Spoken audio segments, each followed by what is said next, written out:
చాలా చక్కగా వివరించారు.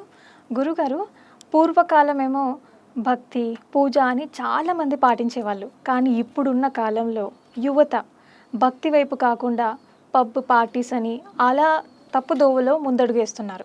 సో ముఖ్యంగా యువతకి ఈ యజ్ఞయాగాలు, పూజ, భక్తి మీద ఆ ఇంట్రెస్ట్ పెంచుకోవటానికి ఎలాంటి సూచనలు ఇస్తారు మీరు?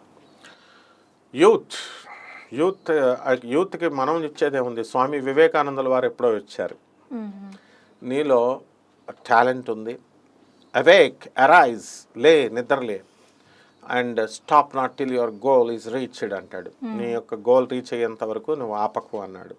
అలాగే స్వామి వివేకానందను తీసుకున్నప్పుడు ఆయన ఒక ఐసీఎస్ ఆఫీసర్ అయ్యాడు, ఐఏఎస్ ఆఫీసర్ జాబ్ ఆ కాలంలో. అటువంటిది ఆయన తృణప్రాయంగా తన గురువు కోసం ఇలా ఉద్యోగాన్ని వదిలేశాడు. నాకు ఒక గురువు కావాలి అంటూ ప్రభాత్ రంజన్ సర్కార్ లాంటి గురువు కావాలి అంటూ రామకృష్ణ పరమహంసుల వారు వాళ్ళ ప్రొఫెసర్ చెప్తాడు కాలేజీలో. There is only one person named Ramakrishna Paramahamsa who is a living saint అంటాడు. అనగానే రామకృష్ణ పరమహంస దగ్గరికి వెళ్ళిపోతాడు. వెళ్ళిపోయి ఇటువంటి గురువు నాకు వచ్చింది చాలు, నాకు ఇంకా ఈ ఉద్యోగం వద్దు అని వదిలేసుకున్నాడు. అలాగే ఆచార్య భవేశానంద అవధూత అని కలకత్తాలో ఉన్నారు, ఆనంద మార్గ ఆశ్రమం.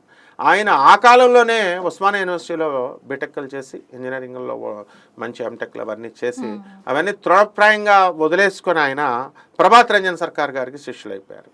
ఆచార్య సవితానంద అవధూత గాంధీ మెడికల్ కాలేజీలో ఆయన మెడిసిన్ చేసి ఆ తర్వాత ప్రభాత్ రంజన్ సర్కార్ గారు అంటే ఆనందమూర్తి గారు, ఆనంద మార్గ ఆశ్రమం గురుదేవులు, ఆయనకి వీళ్ళంతా కూడా తమను తాము సరెండర్ చేసుకున్నారు. ఇప్పుడు వాళ్ళ వయసు 85 సంవత్సరాలు.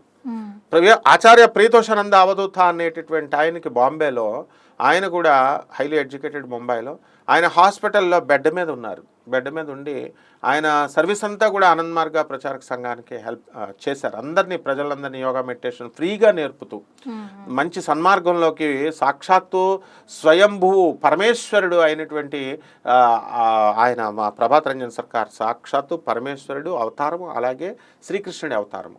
అన్ ఆటోబయోగ్రఫీ ఆఫ్ యోగి లాగా పరమహంస యోగానందుల వారు ఎలాగైతే రాశారో అలాగే మై ఎక్స్పెరిమెంట్స్ విత్ ట్రూత్ అనేటటువంటి గ్రంథాన్ని గాంధీ మహాత్ముడు ఎలా అయితే రాశాడో, ఆటోబయోగ్రఫీ తానైతేనే రాయగలుగుతాడు, వేరే వాళ్ళు రాస్తే బయోగ్రఫీ అంటారు.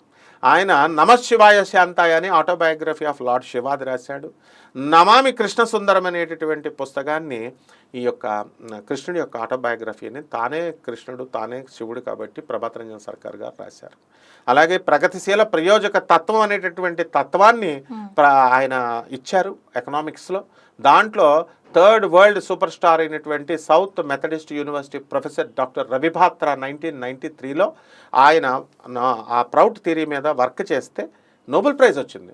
ఇప్పుడున్నటువంటి ట్రంప్ అమెరికా దేశాధ్యక్షుడయ్యండి, నాకు ఇవ్వండి, నాకు నోబెల్ ప్రైజ్ ఇవ్వండి అంటే ఒక్కడు కూడా ఇవ్వట్లేదు. ఆయన ప్రెసిడెంట్ అయ్యుండి కూడా, అమెరికాకి అగ్రరాజ్యానికి ప్రెసిడెంట్ అయ్యింది.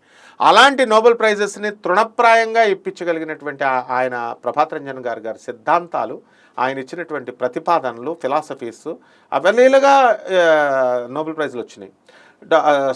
స్టీఫెన్ హాకింగ్, ఆ తర్వాత హిగ్స్, వీళ్ళందరికీ కూడా నోబెల్ ప్రైజ్లు ప్రభాత్ రంజన్ సర్కార్ గారు ఇచ్చినటువంటి concept of microvita in science అనేటటువంటి దానివల్లే స్టీఫెన్ హాకింగ్ వాళ్ళు మార్చుకొని electron also can also be split up further, the minutest particle that we get is microvitum అని ప్రభాత్ రంజన్ సర్కార్ గారు చెప్తే దాన్ని గాడ్ పార్టికల్గా మార్చి వీళ్ళు నోబెల్ ప్రైజ్లు తెచ్చుకున్నారు.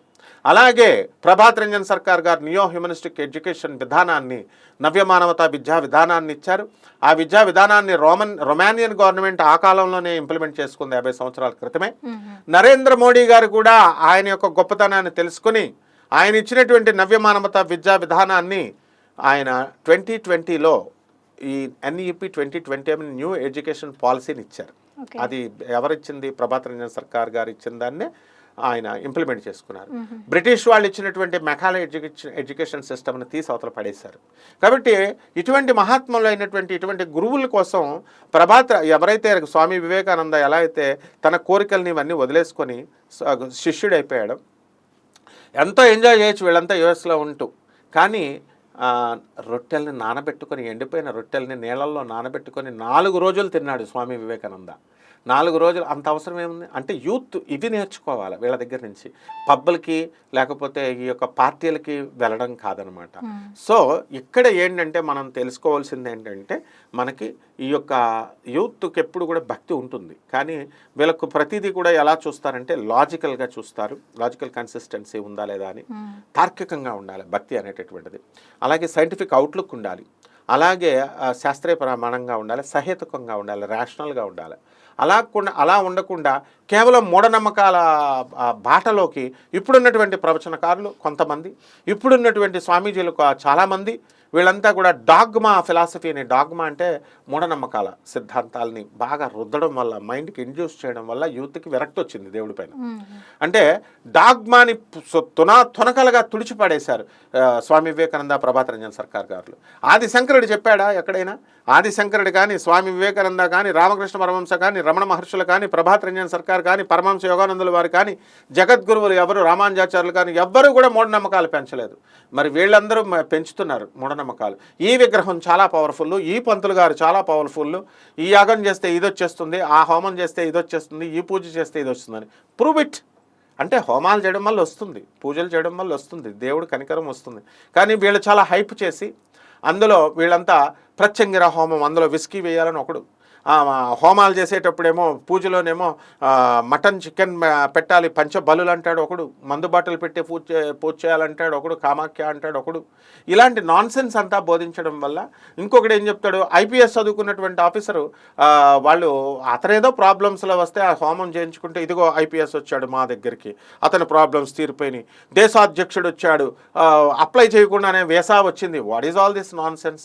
ప్రతి ఒక్కడు మెరాకిల్ మెరాకిల్ మెరాకిల్ అని చెప్పి, నేను దత్తాత్రేయుడు చెల్లెళ్ళని ఒకళ్ళు, తర్వాత ఇంకొకళ్ళేమో నేను ల్యాండ్లో అడుగుపెట్టగానే మొత్తం మీ పనులన్నీ అయిపోయినాయి అని అంటాడు ఒకడు, ఇంకొకడేమో నేనే దేవుణ్ణి, నేను గురువు, నేనే దేవుణ్ణి, నేను మీ ప్రాబ్లమ్స్ అన్నీ తీసేస్తాను అని. అలాగే అత్యున్నతమైనటువంటి చదువుకున్నటువంటి వాళ్ళు, పెద్ద పోస్టులో ఉన్నటువంటి వాళ్ళు కూడా మీకు సూపర్ న్యాచురల్ పవర్స్ ఉన్నాయా అని వీళ్ళని అడగడం, వీటన్నింటిని చూసి డిస్టర్బ్ అయింది.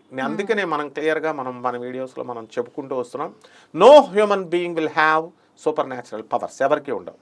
కాబట్టి జగద్గురువులు చెప్పినటువంటి సిద్ధాంతాల ప్రకారమే మనం వెళ్ళినప్పుడు మాత్రమే సక్సెస్ అనేది వస్తుంది. దీన్ని యూత్కి అర్థం కావాలి. ఇప్పుడు యూత్లో ప్రతి ఒక్కడు సోల్, కాబట్టి ప్రతి సోలు ఎప్పటికైనా ఎవాల్వ్ అవ్వాలి, 100 సంవత్సరాల తర్వాత అయినా 1000 సంవత్సరాల తర్వాత అయినా. కాబట్టి భక్తి మార్గంలో వాళ్ళు నడవాలనే అనుకుంటారు, కానీ ఇటువంటి వాళ్ళంతా కూడా రోగ్స్ అందరూ వచ్చి, ఇడియట్స్ అందరూ వచ్చి చెప్పడం వల్ల, మిరాకిల్స్గా చెప్పడం వల్ల ఆపాదించడం, దేవుడికి ఎప్పుడు కూడా మిరాకిల్స్ ఆపాదించకూడదు. ఆపాదించడం వల్ల వాళ్ళు కన్ఫ్యూజ్ అయ్యి యూత్ అంతా కూడా దైవానికి దూరంగా ఉంటుంది. కాబట్టి అటువంటి యూత్ అందరూ కూడా ప్రాక్టికల్గా ఉండండి, ప్రాక్టికల్గా ఇవన్నీ చేసుకోండి, దైవ సాధన చేయండి, మంత్ర సాధన చేయండి. Go to the literature, read the literature of Swami Vivekananda, Prabhat Ranjan Sarkar garu, Ramana మహర్షుల వారు, వీళ్ళ ఇచ్చినవి చదవండి, జగద్గురువుల బాటలో నడవండి. తప్పకుండా విజయం వీళ్ళదే. యూత్ తప్పకుండా వాళ్ళ సోల్స్ అన్నీ కూడా ఎవాల్వ్ అవుతాయి. వాళ్ళ విజయ పరంపర వైపుంటూ ఆస్తికం, వైదికం, ఇప్పుడు సహేతుకంగా ఉండాలి. ఇప్పుడు అన్నీ కూడా అవైదిక మార్గాలు, అవిద్యా మార్గాలు చెప్తున్నారు వీళ్ళు. సో ఏదైనా సరే ఆ అవైదిక మార్గంలో ఏది సాధించలేరు. కాబట్టి యూత్ అంతా కూడా వైదికంగా చెప్పబడినటువంటివన్నీ కూడా వీళ్ళు నేర్చుకొని ముందుకెళ్తే సక్సెస్ ఇస్ దేర్ సమ్మ. అదే మనం యూత్కి ఇచ్చేటటువంటి సందేశం.